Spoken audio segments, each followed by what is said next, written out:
President Biden announced he'll stand by his deadline to get U.S. forces out of the country by the end of the month.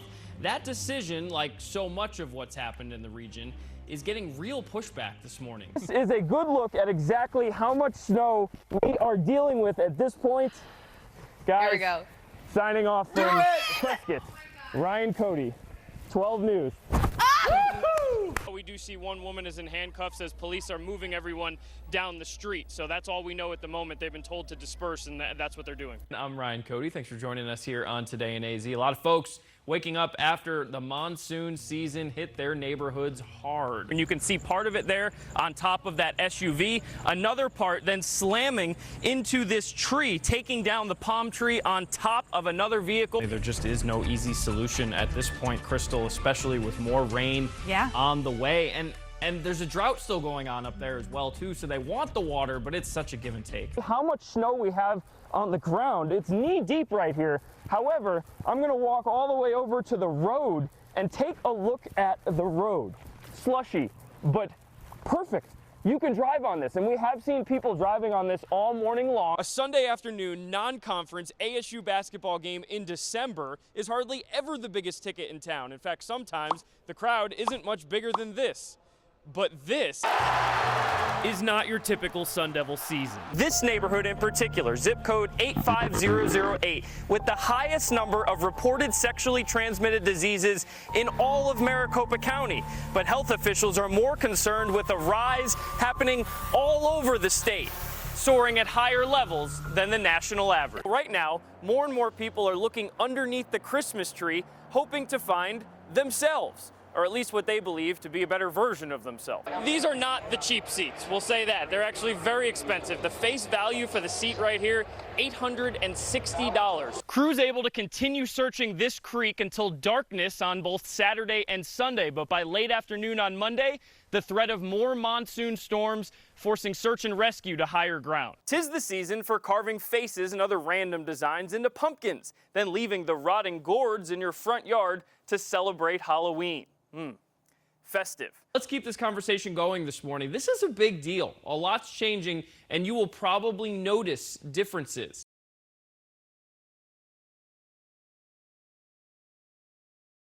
Well, good Tuesday morning to you. Thanks for waking up with us here on Today in AZ. I'm Ryan Cody. Let's go Suns. Up 2-0 right now in the NBA Finals. Thanks for waking up with us this morning on Today in AZ. On top of it, it's Friday. This is the best look that we've seen so far of those cars that have been derailed. And you can also see now, too, because we're on the other side of the flames, our chopper seems to be on the west side of this bridge at this point, looking east, looking southeast, and you see that the bridge itself has apparently collapsed. And we're still not sure exactly whether the bridge collapsed because of the fire or the bridge collapse caused the fire. Difference there are the 11 Electoral College votes from Arizona. The AP has called Arizona, which has been widely controversial. We'll get into that in just a little bit. But that would be the difference between the 253 you see here and the 264 that you've seen in some other reporting. Those 11 Electoral College votes. What you're looking at here, this is from NBC News, which has not called Arizona just yet, which means those 11 Electoral College votes you see right here, still up for grabs. I have never seen this before, so you know what we did? We hear it's a little dangerous, so we sent our brand new reporter out there, Jess Winters, to go check it out and let us know exactly how you get this going. I hope your benefits package is kicked in at this point because you're about to show us. ASU will take on Southern Utah University for the first football game with fans in the stands since the beginning of the pandemic. It's been 2 years. Hey, Fans were able to be in the state. I was not prepared. Kickoff, 7:30 tonight. We have to make good on our little wager with our sister station up in Denver. As you can see, wearing the Avalanche jersey. You know what? Here's the thing. This is actually a pretty nice jersey. Not going to lie. I like the logo. Rachel's throwing up over there. The promise that we gave them was some uniquely Arizona gifts. We tried to send them some local beer.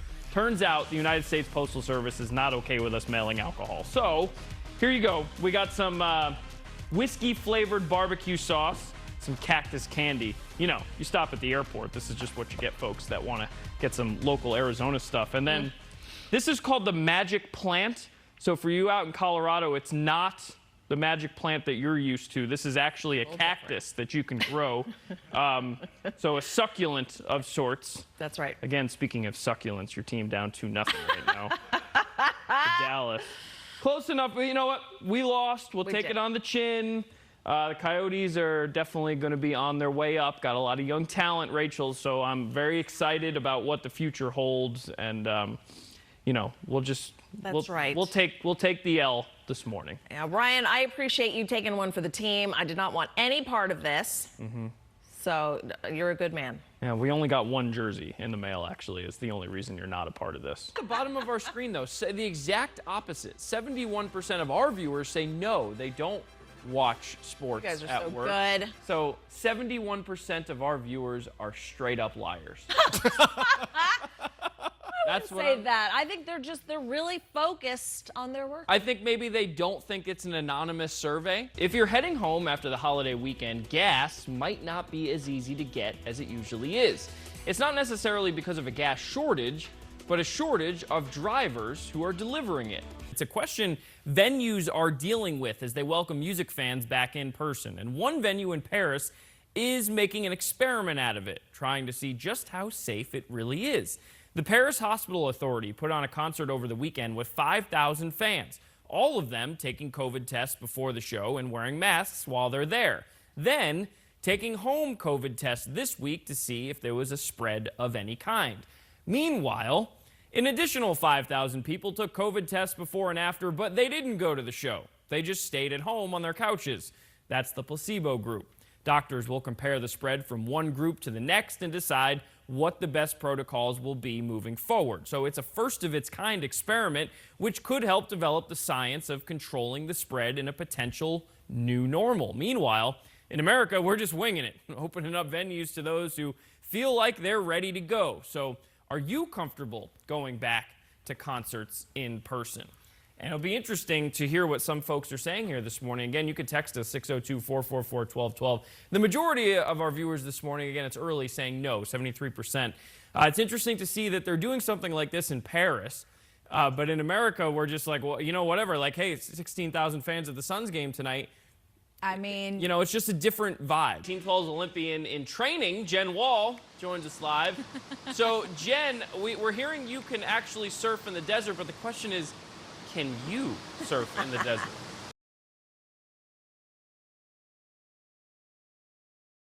Hines' parents telling us the day after his death, the hardest part about dealing with this tragedy is not being there. Some 2,300 miles away from his body, no chance at closure until he arrives at home in Arizona.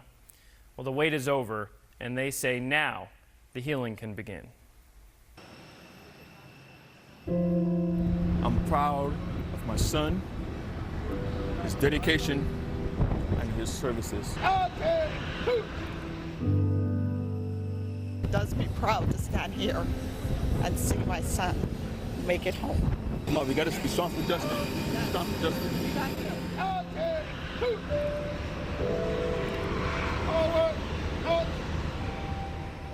More at peace now. I'm able to see his remains and his home.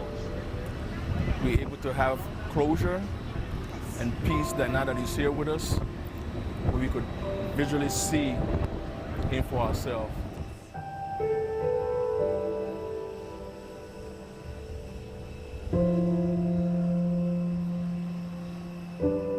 Come on. That's his best friend. That's his brother. He's finally at peace, I guess. I can finally take care of him one more time, I guess I could say that. And I'm happy that he's finally happy. Your son's back home. My baby's home. My son is here, and I'm grateful. I'm grateful. Thank you, sir. Thank you. Thank you for bringing my son home. Yes, sir. Thank you so much for bringing him home.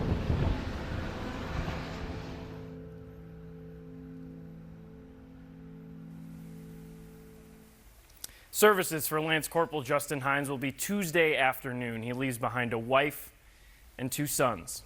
Guys, back over to you. Guys, that wild police chase ending about 100 yards or so away from this house near I-17 in Bethany home. This, though, out of sheer opportunity, is where the suspect decided to hide out from police. Now it's a crime scene, but to the family that lives here, it's home. Oh my God. I mean, everything is just destroyed. Everything will have to be clean. There's glass everywhere. It's just such a shame. This is the house Katie Rubin grew up in. My mom brought us home from the hospital, and so I lived here until I was an adult. Now it's just her mother and father's place. Something my parents do every day is sit and play cards.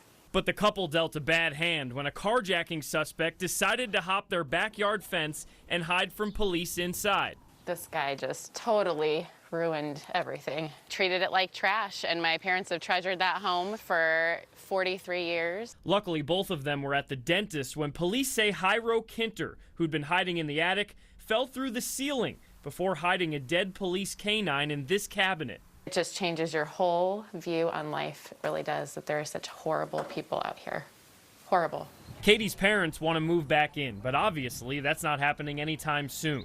Simple things they own, possessions, a Conway Twitty CD, a nearly 100-year-old Quibbage board. My grandfathers and I think great-grandfathers, you can't, if that had been lost, honestly, I mean, it's such a small thing to some people, but it would have been devastating. Insurance, and if necessary, the city of Phoenix should be able to pay for the damage, but nothing changes the feeling of violation and the idea of not coming home. Last night, he had a really hard time being at my house, just really disoriented, and he said to my mom, "I just want to go home." I mean, this is where he feels best and comfortable, and in Phoenix, Ryan Cody. It's just so sad. 12 News.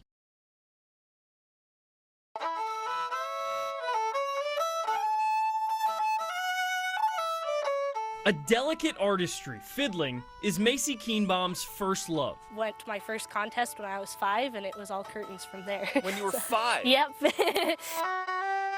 But for all her musical grace, Alrighty. Macy's passion is pure power.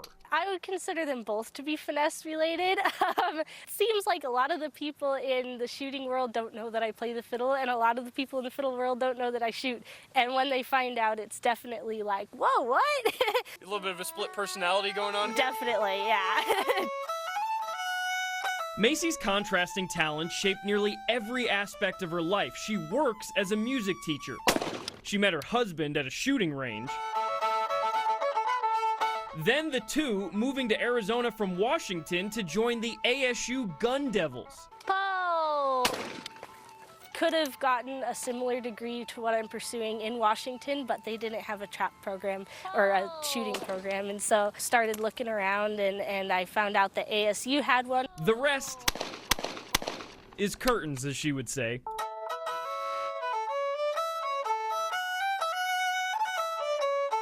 But for Macy, these juxtaposing abilities are really about something much bigger. Is there a message there, you'd say, for young kids who are trying to find themselves? I would say this is a message for parents. Encourage your kids to try everything, and even if they're not good at everything, try it anyway. Make sure you've got lots of hobbies going on in life, because without hobbies, what's the point of life?